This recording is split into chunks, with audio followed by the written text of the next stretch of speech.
नमस्कार दोस्तों, मैं विनीत आप सभी का स्वागत करता हूं आपके अपने YouTube channel basic to deep science में। जैसा कि दोस्तों आप जानते हैं कि हम लोग क्लास 10 के लिए विज्ञान पढ़ रहे हैं, जिसमें हमारा चैप्टर नंबर 1 चल रहा है, जिसका नाम है प्रकाश का परावर्तन तथा अपवर्तन। इसके पिछले वाले वीडियो में हम लोग ने पढ़ा था कि जो है गोली दर्पण क्या होता है, स्फेरिकल मिरर क्या होता है, और इसके हम लोग टाइप पढ़ चुके थे। जिसमें जो है गोली दर्पण दो प्रकार का होता है, अवतल दर्पण और उत्तल दर्पण। ठीक है बच्चों, इसको हम लोग पिछले वाले वीडियो में पढ़ चुके हैं। अगर आप लोग वो वाला वीडियो नहीं देखे हैं तो डिस्क्रिप्शन के नीचे जो है उसका लिंक मिल जाएगा, आप लोग जाके वीडियो को देख सकते हैं। चलो दोस्तों, जो है आज हम लोग बात करेंगे अपना आगे के टॉपिक, जिसका नाम है गोली दर्पण से संबंधित कुछ परिभाषाएं, जिसको इंग्लिश में कह सकते हैं definition related with spherical mirror. इसमें हम लोग जो है इससे रिलेटेड हम लोग कुछ परिभाषाएं पढ़ेंगे, कुछ डिफिनीशन पढ़ेंगे, जिसमें जिसमें हमारा जैसे फर्स्ट है हमारा दर्पण का ध्रुव, पोल ऑफ मिरर, जिसको इंग्लिश में क्या कहते हैं बच्चों, पोल ऑफ मिरर कहते हैं, दर्पण का ध्रुव कहते हैं। अच्छा, चलिए हम लोग बात करते हैं कि आखिर ये दर्पण का ध्रुव होता क्या है। ठीक है ना, पोल ऑफ मिरर क्या होता है। चलिए हम लोग थोड़ा समझते हैं डायग्राम से। जैसे मान लो ये क्या है बच्चों, ये मान लो मिरर है। क्या है? मिरर है। अच्छा, ये कौन सा मिरर है बच्चों? ये हमारा एक अवतल दर्पण है। क्या है बच्चों? अवतल दर्पण। क्योंकि मिरर जो है, गोली दर्पण जो है वो मुख्यतः दो प्रकार का होता है बच्चों। कौन सा? अवतल दर्पण और उत्तल दर्पण। तो ये हमारा एक गोली दर्पण है। गोली दर्पण में कौन सा दर्पण है? ये अवतल दर्पण है। क्या होता है बच्चों? अवतल दर्पण। कैसे बताए थे, याद कैसे रखेंगे बच्चों? अवतल, तो अवतल में आ रहा है, आ का मतलब क्या होता है बच्चों? अंदर। इसका जिसका अंदर वाला भाग क्या होगा? परावर्तक पृष्ठ होगा, या जिसका दबा हुआ तल क्या होगा? परावर्तक पृष्ठ। तो आखिर इसका दबा हुआ तल क्या है? परावर्तक पृष्ठ है। और उभरे हुए तल पर क्या है बच्चों? कलई है। तो इसको हम लोग क्या बोलेंगे? अवतल दर्पण। क्या कहेंगे बच्चों? अवतल दर्पण कहेंगे। चलिए आगे हम लोग चर्चा करते हैं। तो ये हमारा क्या है बच्चों? एक हमारा अवतल दर्पण है। तो पोल का मतलब क्या होता है बच्चों? पोल का मतलब होता है मध्य, सेंटर, हम लोग कह सकते हैं केंद्र। तो क्या कह सकते हैं बच्चों कि गोली दर्पण का जो परावर्तक पृष्ठ का जो केंद्र होता है, क्या होता है बच्चों? गोली दर्पण के परावर्तक पृष्ठ के केंद्र को क्या कहते हैं? दर्पण का ध्रुव कहते हैं। क्योंकि पोल का मतलब क्या होता है? सेंटर, केंद्र बोल सकते हैं बच्चों। क्या बोल सकते हैं? केंद्र बोल सकते हैं, मध्य बिंदु बोल सकते हैं बच्चों। ठीक है बच्चों, चलिए तो यहाँ पर हम लोग लिख सकते हैं, और हम लोग ध्रुव को जो है, ठीक है ना, उसको पी से दिखाते हैं। किससे दिखाते हैं बच्चों? पी से दिखाते हैं। तो दर्पण का ध्रुव कहाँ होगा बच्चों? गोली दर्पण का जो है, जो केंद्र होगा वहीं पर क्या होगा बच्चों? केंद्र का मतलब मध्य बिंदु में क्या होगा बच्चों? दर्पण का ध्रुव होगा। ठीक है बच्चों, चलिए हम लोग यहाँ लिखते हैं कि गोली दर्पण के परावर्तक पृष्ठ के केंद्र को गोली दर्पण, गोली दर्पण। ठीक है बच्चों, इसको हम लोग मिटा देते हैं। ठीक बच्चों, इसको मिटा देते हैं। गोली दर्पण, गोली दर्पण के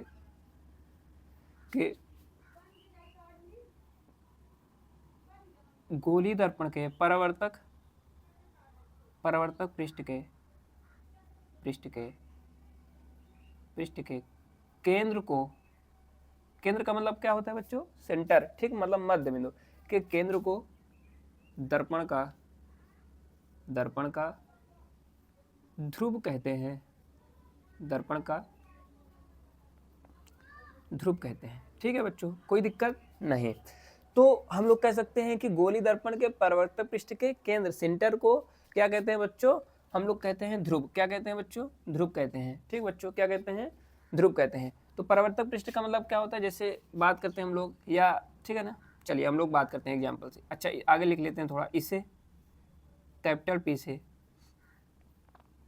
दिखाते हैं, इसे कैपिटल पी से दिखाते हैं।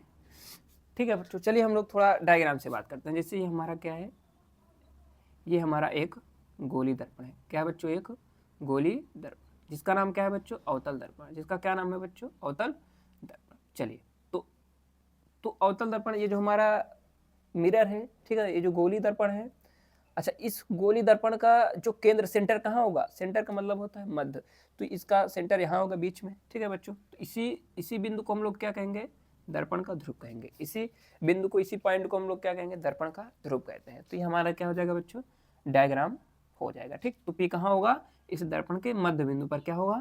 दर्पण का ध्रुव होगा, जिसे हम लोग किससे दिखाएंगे, P से दिखाते हैं, इसे P से दिखाते हैं। ठीक है बच्चों, चलिए आगे हम लोग बात करते हैं सेंटर ऑफ कर्वेचर। किसकी बात करते हैं, दूसरा जो डिफिनीशन पढ़ेंगे उसका नाम है सेंटर ऑफ कर्वेचर। क्या पढ़ेंगे बच्चों, सेंटर ऑफ कर्वेचर। चलिए हम लोग समझते हैं आखिर सेंटर ऑफ कर्वेचर क्या होता है। मतलब दर्पण का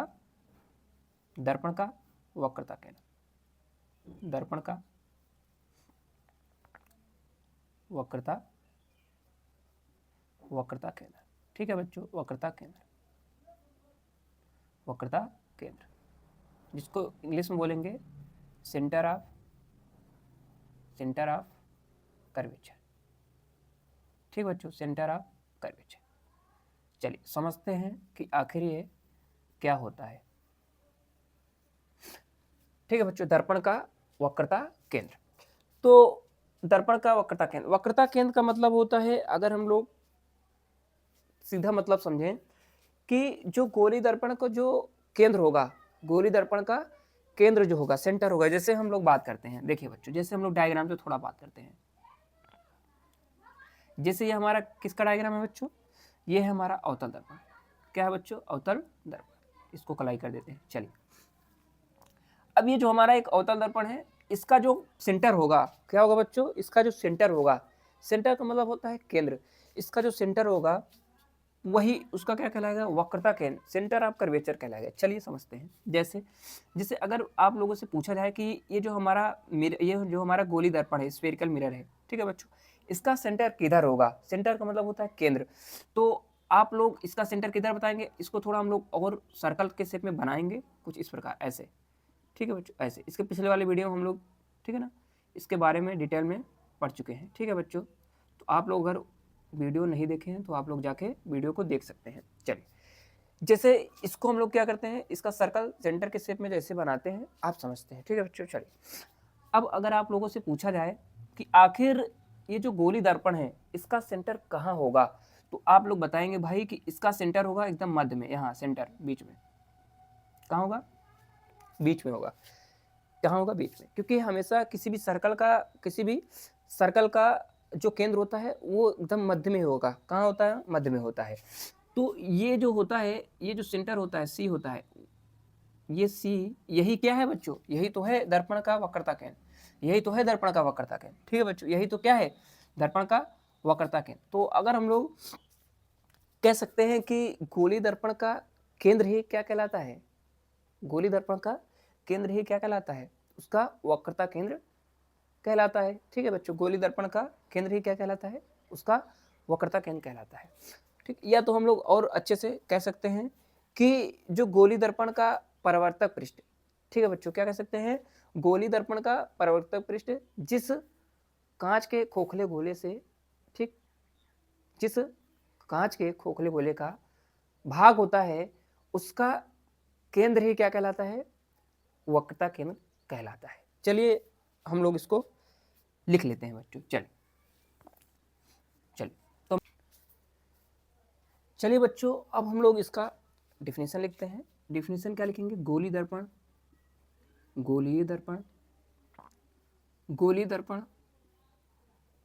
का परावर्तक पृष्ठ, गोली दर्पण का परावर्तक पृष्ठ कांच के परावर्तक पृष्ठ, कांच के जिस खोखले गोले का, कांच के जिस खोखले गोले का भाग होता है। तो यहाँ सेंटर की बात हो रही है, सेंटर मतलब केंद्र, ठीक है ना बच्चों। तो पृष्ठ के कांच के जिस खोखले गोले का भाग होता है, उसका केंद्र का मतलब सेंटर, उसका केंद्र ही दर्पण का वक्रता केंद्र कहलाता है, उसका केंद्र ही दर्पण का वक्रता केंद्र कहलाता है। ठीक है बच्चों, वक्रता केंद्र कहलाता है, मतलब सेंटर ऑफ कर्वेचर। इसे आगे लिखेंगे थोड़ा, इसे कैपिटल सी से दिखाते हैं, इसे सी से दिखाते हैं। डिनोट किससे करते हैं बच्चों, सी से, क्योंकि सेंटर को हमेशा सी से डिनोट करते हैं। चलिए हम लोग थोड़ा डायग्राम से समझते हैं। जैसे ये हमारा क्या है बच्चों, ये हमारा कोई दर्पण है, इसको कलाई कर देते हैं। ये कौन सा दर्पण है बच्चों, तो बताएंगे अवतल दर्पण। ठीक है बच्चों, चलिए अब इसको हम लोग थोड़ा सर्कल के शेप में बना लेते हैं, कुछ इस प्रकार, ऐसे। ठीक है बच्चों, चलिए अब बात करते हैं। तो अभी हम लोग डिफिनेशन में क्या पढ़े कि गोली दर्पण का परावर्तक पृष्ठ कांच के जिस खोखले गोले का भाग होता है उसका केंद्र ही क्या कहलाता है, सेंटर ऑफ कर्वेचर कहलाता है। तो भाई इसका, इस जो गोली दर्पण है इसका जो सेंटर होगा क्या होगा बच्चों, केंद्र होगा, वो कहाँ होगा, यहाँ, ऐसे। तो इसी पॉइंट को, इसी बिंदु को ही तो हम लोग कह रहे हैं कि वक्रता केंद्र, centre of curvature, centre of curvature. ठीक है बच्चों, तो यही क्या कहलाएगा, सेंटर ऑफ कर्वेचर कहलाएगा। सिंपल सी बात है। चलिए आप लोग इसको नोट कर लीजिए। चलिए चलिए दोस्तों, अब हम लोग आगे पढ़ते हैं। क्या पढ़ते हैं, तीसरा डिफिनीशन जिसका नाम है वक्रता त्रिज्या, रेडियस ऑफ कर्वेचर। चलिए समझते हैं आखिर ये रेडियस ऑफ कर्वेचर होता क्या है। चलिए थोड़ा डायग्राम समझते हैं। चलिए जैसे हम लोग एक गोली दर्पण बनाते हैं, क्या है बच्चों, ये हमारा एक गोली दर्पण है। ठीक है बच्चों, क्या है, गोली दर्पण। चलिए इसको थोड़ा सर्कल के शेप में बना लेते हैं, ऐसे कुछ इस प्रकार, ऐसे। चलिए अभी जस्ट हम लोग ने पढ़ा कि वक्रता केंद्र कहाँ होता है, गोली दर्पण के एकदम सेंटर, मतलब गोली दर्पण का जो सेंटर होता है वही उसका क्या कहलाता है, वक्रता केंद्र, सेंटर ऑफ कर्वेचर कहलाता है। तो यहाँ ये जो सेंटर इसका केंद्र होगा ये वक्रता केंद्र कहलाएगा। ठीक है बच्चों, चल जैसे कि आप लोग मैथ में भी पढ़े होंगे कि जो रेडियस होता है, क्या होता है, जो रेडियस होता है, जैसे अगर हम लोग इस सर्कल की रेडियस की बात करते हैं, त्रिज्या की बात करते हैं, तो रेडियस कहाँ से होता है, यहाँ केंद्र से यहाँ तक की जो डिस्टेंस होता है वो होता है रेडियस। वो क्या होता है, रेडियस होता है, त्रिज्या होता है। तो सेम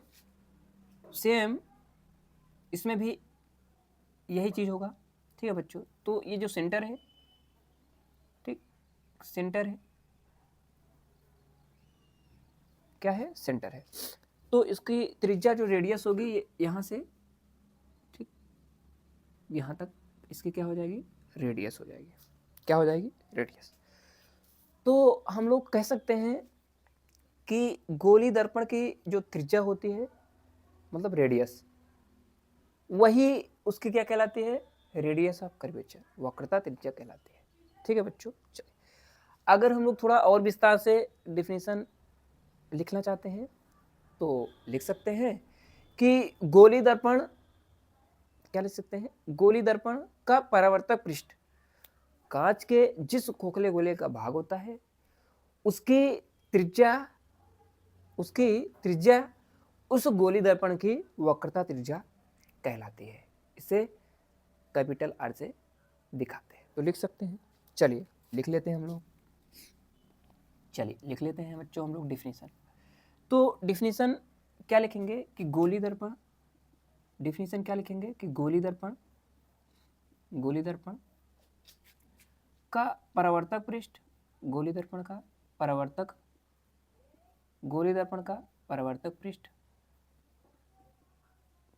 कांच के जिस खोखले गोले का भाग होता है, कांच के जिस खोखले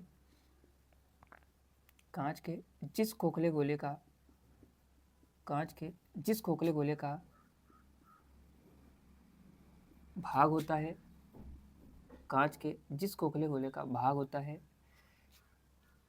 उसकी त्रिज्या ही क्या कहलाती है, सेंटर, रेडियस ऑफ कर्वेचर कहलाती है। हाँ, का भाग होता है उसकी त्रिज्या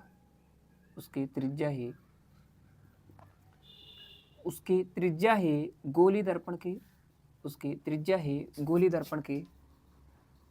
की वक्रता त्रिज्या कहलाती है। गोली दर्पण की वक्रता त्रिज्या कहलाती है। क्या कहलाती है बच्चों, वक्रता त्रिज्या कहलाती है। इसे कैपिटल आर से दिखाते हैं, इसे कैपिटल आर से दिखाते हैं। ठीक है बच्चों, इसे कैपिटल आर से दिखाते हैं। चलिए थोड़ा डायग्राम समझते हैं। जैसे ये हमारा क्या है बच्चों, एक मिरर है। क्या है? एक गोली दर्पण, स्फेरिकल मिरर है। ठीक है बच्चों, स्फेरिकल मिरर। चलिए, तो इसका सेंटर कहाँ होगा? बीच में। ठीक, कहाँ होगा? बीच में सेंटर होगा। ठीक है बच्चों, बीच में।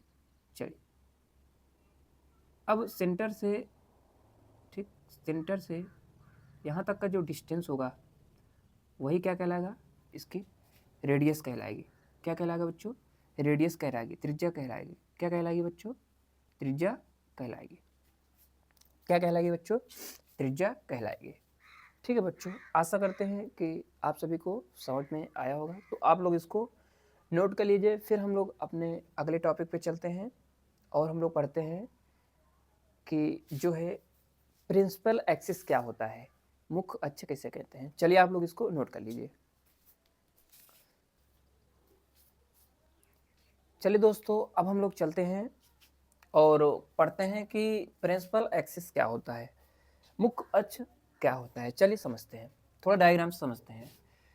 ठीक है, रटना बिल्कुल नहीं है। अगर आप लोग समझ लेते हैं तो इसमें रटने वाली कोई बात ही नहीं है। चलिए, जैसे ये हमारा क्या है, गोली दर्पण है। क्या है बच्चों? एक गोली दर्पण। इसको हम लोग काला ही कर देते हैं, पेंट कर देते हैं। चलिए, अब इसका जो ध्रुव होगा कहाँ होगा? बीच में, एकदम मध्य में। ठीक है, पोल का मतलब मध्य, तो पोल इसका कहाँ होगा? बीच में होगा, एकदम मध्य में होगा। ठीक, सेंटर इसका कहाँ होगा? ठीक, अब सेंटर और पी, ध्यान समझना दोस्तों, एकदम ध्यान समझना है। सेंटर और पी को अगर हमको मिलाना है, मतलब वक्रता केंद्र और ध्रुव को अगर हमको मिलाना है, तो हमको क्या करना होगा? हमको एक लाइन ड्रा करना होगा भाई। अगर हमको सेंटर और पी को मिलाना है तो हमको एक लाइन क्या करना होगा? ड्रा करना होगा। या देखिए ऐसे कुछ इस प्रकार। अब ये सेंटर और पी क्या हो गया? मिल गए दोनों। ठीक है बच्चों, सेंटर और पी क्या हो गए? मिल गए। तो हम लोग कह सकते हैं कि वक्रता केंद्र तथा दर्पण के ध्रुव को, वक्रता केंद्र तथा ध्रुव को मिलाने वाली रेखा, मिलाने वाली रेखा क्या कहलाती है? मुख्य अक्ष कहलाती है, प्रिंसिपल एक्सिस कहलाती है। तो हम लोग कह सकते हैं कि रेखा पीसी क्या है? रेखा पीसी हमारा एक मुख्य अक्ष है। क्या है? रेखा पीसी हमारा क्या है? मुख्य अक्ष है। चलिए दोस्तों, हम लोग लिख लेंगे। चलिए बच्चों, लिख लेंगे। तो क्या लिखेंगे कि दर्पण के ध्रुव तथा वक्रता केंद्र को मिलाने वाली रेखा क्या कहलाती है? दर्पण, दर्पण के ध्रुव, दर्पण के ध्रुव तथा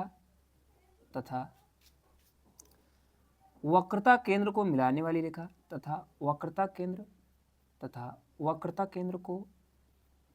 मिलाने वाली रेखा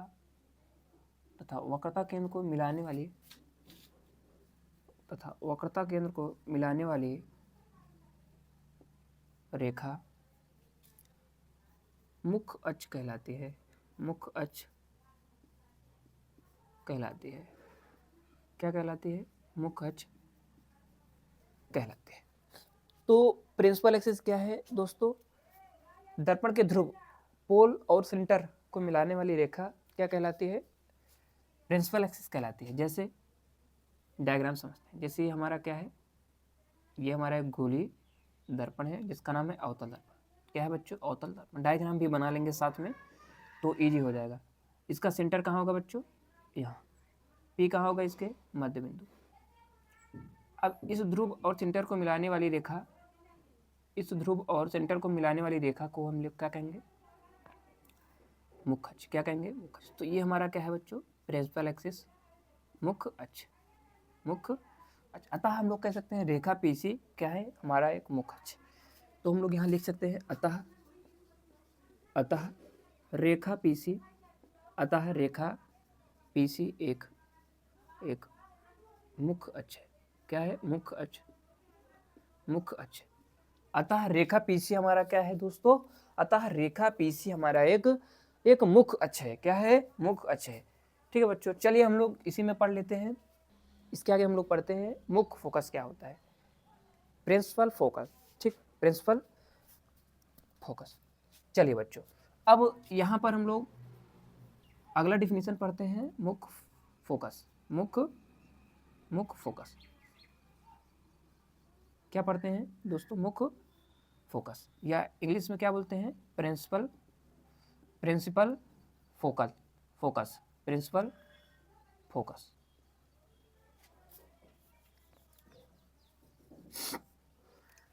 क्या पढ़ते हैं? Principal focus. ठीक है दोस्तों, चलिए हम लोग समझते हैं कि प्रिंसिपल फोकस आखिर होता क्या है। चलिए थोड़ा डायग्राम से समझते हैं। देखिए, जैसे ये हमारा क्या है? एक मिरर है। ठीक बच्चों, कौन सा मिरर है? अवतल दर्पण। थोड़ा डायग्राम से समझ लेंगे तो बहुत आसान हो जाएगा। ठीक है, ये इसका क्या है? पोल है। पोल मतलब ध्रुव। सेंटर इसके मध्य में होगा, सेंटर एकदम बीच में होगा। ठीक है बच्चों, चलिए अब ये इसका क्या होगा? Principal axis. क्या होगा? Principal axis. चलिए ध्यान से एकदम समझेंगे दोस्तों। डिफिनीशन क्या कहती है? डिफिनीशन कहती है कि मुख्य अक्ष के समांतर चलने वाली प्रकाश की किरण। डिफिनीशन क्या कहती है? कि किसी गोली दर्पण के, ये क्या हमारा कोई गोली दर्पण है, किसी गोली दर्पण के मुख्य अक्ष के समांतर चलने वाली प्रकाश की किरण परावर्तन के पश्चात जिस बिंदु से होकर जाती है, परावर्तन के पश्चात जिस बिंदु से होकर जाती है उसे ही क्या कहते हैं? उस बिंदु का मुख्य फोकस कहते हैं। क्या कहते हैं बच्चों? मुख्य फोकस कहते हैं। इसका मतलब है कि जो ये प्रकाश की किरण है वो रिफ्लेक्शन के पश्चात यही पॉइंट पर मिल रहा है बच्चों, और इसी पॉइंट को हम लोग क्या बोलेंगे फिर? मुख्य फोकस। क्या बोलेंगे बच्चों? मुख्य फोकस। क्या बोलेंगे बच्चों? मुख्य फोकस कहेंगे। क्या कहेंगे बच्चों? मुख्य फोकस कहेंगे। ठीक है बच्चों, क्या कहेंगे? मुख्य फोकस कहेंगे। मुख्य फोकस कहेंगे। चलिए थोड़ा हम लोग और समझते हैं। जैसे अगर हम लोग बात करते हैं किसकी बात करते हैं बच्चों? उत्तल दर्पण की बात करते हैं। चलो ठीक है बच्चों, उत्तल दर्पण में जो इमेज बनता है वो बनता है दर्पण के पीछे बनता है। तो थोड़ा हम लोग समझते हैं। देखिए, अब इसका जो सेंटर होगा, ठीक है बच्चों, इसका जो सेंटर होगा वो किधर होगा? यहाँ होगा इसका सेंटर। ठीक है बच्चों, इसका जो पी होगा तो यहाँ होगा पी।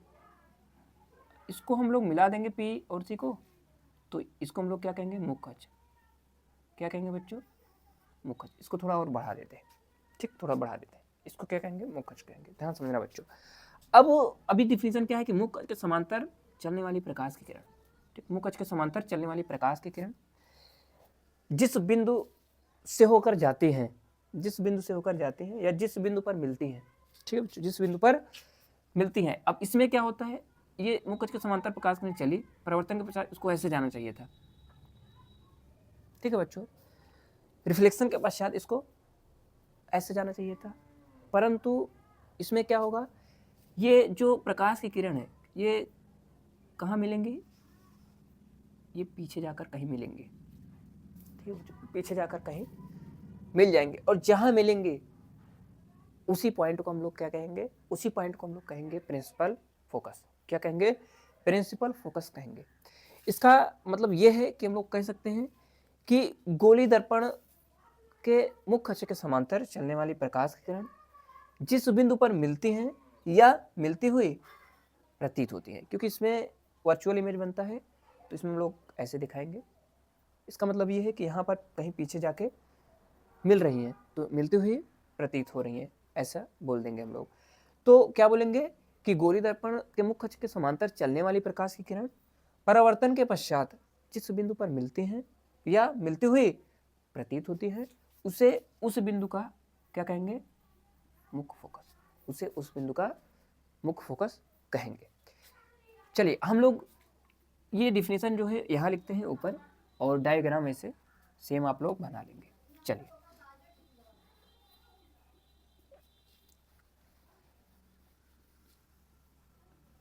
चलिए इसकी डिफिनेशन को हम लोग यहाँ ऊपर लिखते हैं, यहाँ पर लिख देते हैं। चलिए क्या लिखेंगे?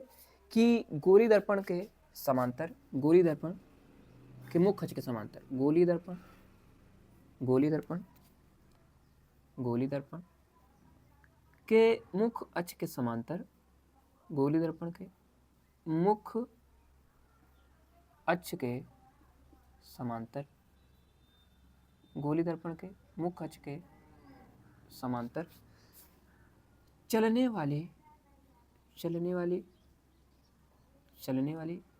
प्रकाश की किरण, चलने वाली प्रकाश की किरण परावर्तन के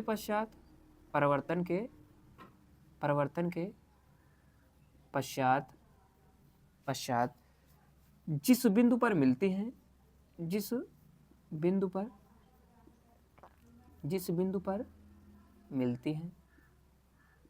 पर मिलती हैं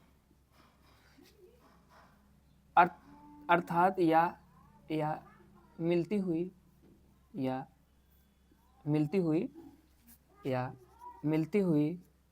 प्रतीत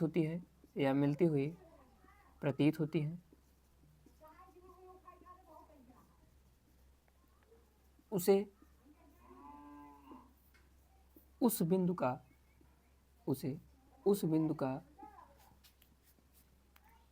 मुख्य फोकस कहते हैं, मुख्य फोकस कहते हैं। इसे किससे डिनोट करेंगे? कैपिटल एफ से। इसे कैपिटल एफ से दिखाते हैं, इसे कैपिटल एफ से दिखाते हैं। तो प्रिंसिपल फोकस क्या है बच्चों? कि गोली दर्पण के मुख्य अक्ष के समांतर चलने वाली प्रकाश की किरण परावर्तन के पश्चात जिस बिंदु पर मिलती है या मिलती हुई प्रतीत होती है, उसे उस बिंदु का मुख्य फोकस कहते हैं। इसे कैपिटल एफ से दिखाते हैं। ठीक है बच्चों, आप लोग इसको नोट कर लीजिए। फिर हम लोग आगे चलते हैं।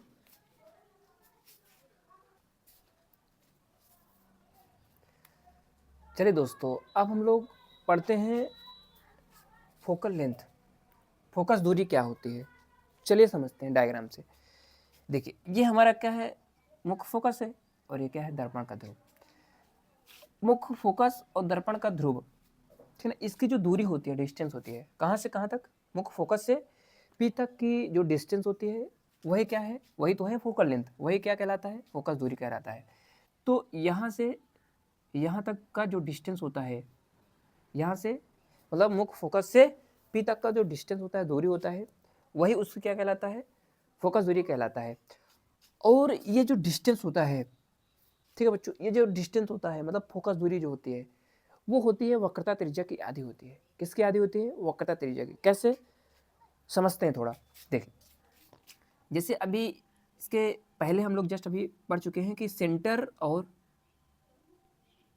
पी तक की दूरी वक्रता त्रिज्या होती है, रेडियस होती है। क्या होती है? रेडियस, वक्रता त्रिज्या। अब देखिए, अब यहाँ से यहाँ तक की दूरी को हम लोग क्या कह रहे हैं? रेडियस, त्रिज्या कह रहे हैं। यहाँ से यहाँ तक की दूरी, अगर यहाँ से यहाँ तक की दूरी को हम लोग आधा करें तो क्या आएगा? यहाँ तक की दूरी आधी हो जाएगी। तो यहाँ से यहाँ तक की दूरी क्या है? रेडियस है, और इसकी आधी दूरी यहाँ से यहाँ तक होगी। बात समझ में आ रहा है कि नहीं दोस्तों? तो ये पूरी दूरी हो जाएगी, मतलब यहाँ से सेंटर और पी तक की दूरी रेडियस है। इसकी आधी दूरी अगर मानेंगे तो कहाँ से? फोकस से पी तक की दूरी इसकी आधी दूरी होगी। तो इसकी आधी दूरी क्या है? फोकस दूरी है। तो भाई फोकस दूरी हम लोग कह सकते हैं किसकी आधी होती है? त्रिज्या की। फोकस दूरी जो होता है वो किसकी आधी होती है? वक्रता त्रिज्या की आधी होती है। तो सबसे पहले हम लोग डिफिनीशन में क्या लिखेंगे कि मुख्य फोकस तथा पी तक की दूरी फोकस दूरी होती है, तथा फोकस दूरी वक्रता त्रिज्या की आधी होती है, अर्थात F बराबर R/2। ठीक है, चलिए लिखते हैं हम लोग। लिखेंगे क्या? लिखेंगे कि मुख्य फोकस तथा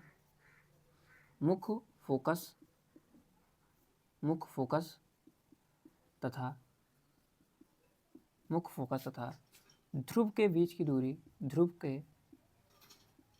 के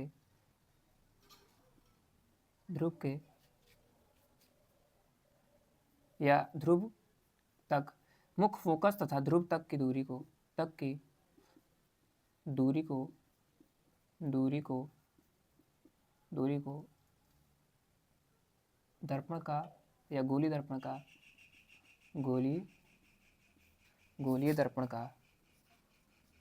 गोलीय दर्पण का फोकस दूरी कहते हैं। गोलीय दर्पण का फोकस दूरी, अभी इस पर न्यूमेरिकल भी हम लोग लगा लेंगे बच्चों।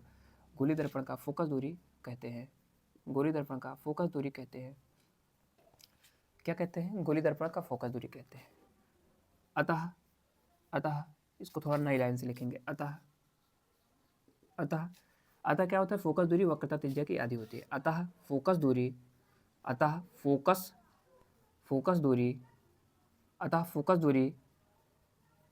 वक्रता त्रिज्या की आधी होती है। अर्थात कह सकते हैं, अर्थात F बराबर फोकस दूरी बराबर R/2, अर्थात F बराबर R/2, जहाँ F बराबर फोकस दूरी, जहाँ F बराबर क्या है बच्चों? फोकस दूरी, R बराबर वक्रता त्रिज्या, सेंटर ऑफ कर्वेचर।